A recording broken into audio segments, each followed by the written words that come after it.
Hey there, Heather Boyd Wire here. Welcome to day 7 of the 10-day beginner wire weaving challenge.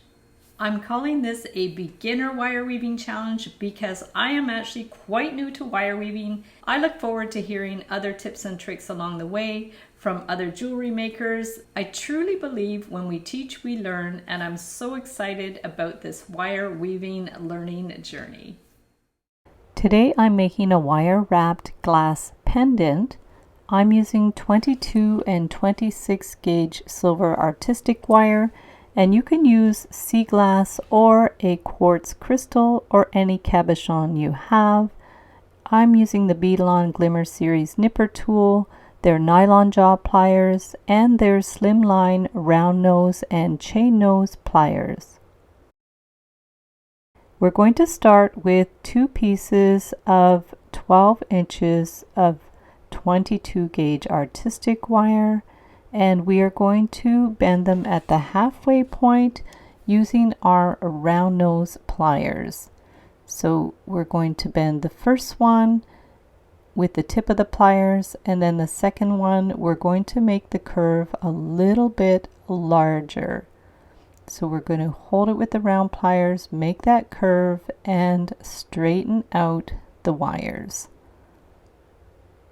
So once we have them both done, we're going to put the one with the tighter curve inside the other one so they fit together. You can tape them together with painter's tape if you want, or clamp them with a ring clamp. And then we're going to add some 26 gauge wire for the weave. So we're just going to twist that around the first one, and then we'll slide in the second one, and we're going to twist around 2 times onto the second wire, bring it around twice, push it in there, and you can squeeze the coils together if you need. Keep in mind, I'm still learning about wire weaving, and there are lots of techniques that you can study by searching wire weaving tutorials on YouTube. We're going to push in those coils because we're doing 2 coils on each wire, working our way down. Trying to keep the wires lined up. Like I said, you can use painter's tape or a clamp to hold them together, at least to start the weave. So we're going to bring the wire around twice on each wire. So we've worked our way down, and then we're going to hold the wires and we will push that weave to the end. So we want to push it right to the end, slide it right down there, and you can straighten out the wires. And then we're going to continue with the weave. So now we're going to wind it around all 4 wires twice. So bring it around twice to make a nice little decorative pattern. We want to keep those wires separated. And then we're going to work our way back up. So bringing it up from the back and around the first wire twice. And then we're going to go up and around the second wire. It's a little fiddly to separate those wires. If you guys have any tips about wire weaving, be sure to leave them in the comments below the video, because I'm learning as I go. So we're winding it around the second wire twice, coming up from the back, going over the front, pushing it right in there, and then we're going to come up around back of the third wire, wind it around twice, just bring it around, 1, 2, and then bring our way up to the top and wind it around twice. There's so many variations you can do on these weaving patterns. It's really fun to explore. You can create your own patterns. And then we want to work our way back down. So we'll bring the wire around back and up and over the second wire twice. We're creating little zigzags. I will put the diagram of the weaving pattern in the Facebook group, and it will be available in the beginner wire weaving ebook at the end of the challenge. So now we're going to clip off our weaving wires with our flush cutters, and this is what we have. Now we're going to take our nylon jaw pliers and just press it so it's flat and even. And we're going to take our glass and wind it around. So you can use a quartz crystal if you like, or sea glass. And we're just going to wind it around to hold the crystal in place. Now this really depends on the shape of your cabochon. You can play around with it. And don't worry if the glass pops out, we're going to secure it in place.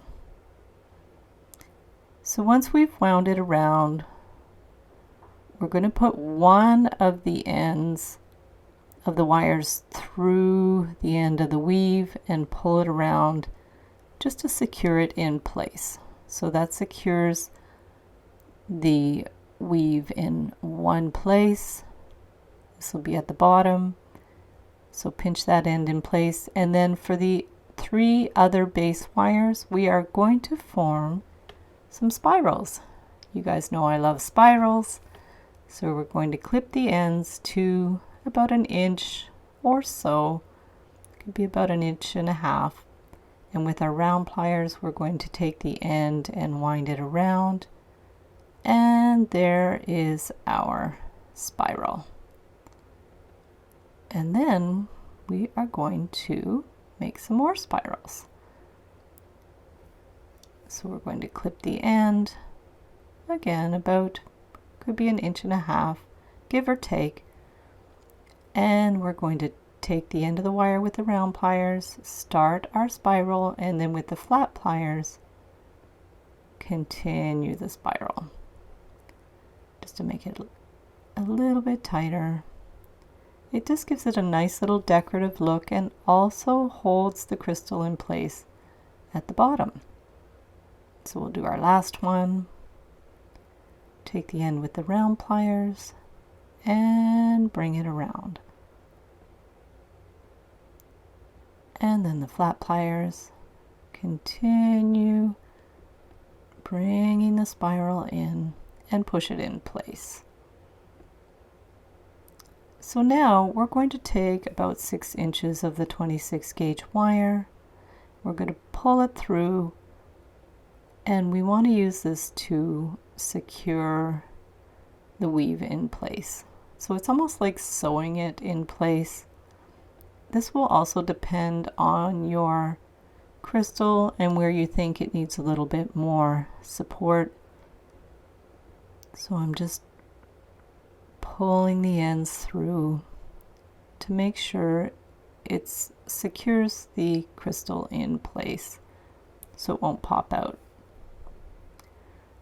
So now you can just use your judgment about where you need to add these little extra wires. They're pretty fine, the 26 gauge, so it's not going to show too much, but you really need it to secure the crystal in place. So now you can push in the end with the nylon jaw pliers. And we're going to get more 26 gauge wire. This piece is a little longer. Pull it through. And then we're just going to bring it through. I'm putting a little wire along the side. You really have to use your judgment with this. See what your crystal needs to hold it in place. It's already pretty solid with the woven wire, but it's nice to have a little bit of extra support. So now we're going to attach that 26 gauge wire in place. I'm just bringing it up through the weave. I'm not going in between the weave. I'm just winding it right around that whole woven band to hold it in place. So bring it up towards the top. There we go. I'm going up towards the top and I'm going to make a little bail with this wire. So we're going up on either side, bringing it up through and around. So we have an extra wire on either side of the crystal. And give it a good little tug. There, so we have a little wire on either side. You can barely see it. And then because these wires are really thin, I'm going to twist them together. So hold them out at an equal angle to do the twist. And you could make a couple inches of twisted wire. So once you have the twisted wire, get your bail making pliers or your round pliers, and we're just going to twist that twisted wire around 3 times to make a bail. It makes it look nice with a triple coil because it just gives it a little bit more detail. So wind it around 3 times, or as many times as you like, and then take the end and wind it below the bail a few times. And then if you need to, you can always take one of the wires and bring it down through the weaving band again, just to make it super solid. So just go through and see what your piece needs to have a little bit more reinforcement. Just tuck in the pokey ends and then clip any extra wire with the flush cutters. And you can even wind the extra wire around the top again. Just use your creative license to finish it off how you like and to make it as decorative as you like.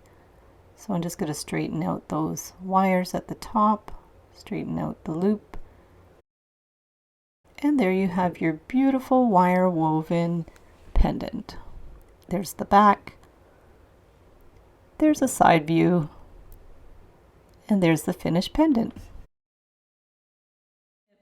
Be sure to join the private Facebook group to participate in the challenge and to check out other viewers' creations. At the end of the challenge, I'll be putting together an ebook which will be available after the challenge is over. Check out all the details in the description below the video. Good luck everybody and have fun with the projects.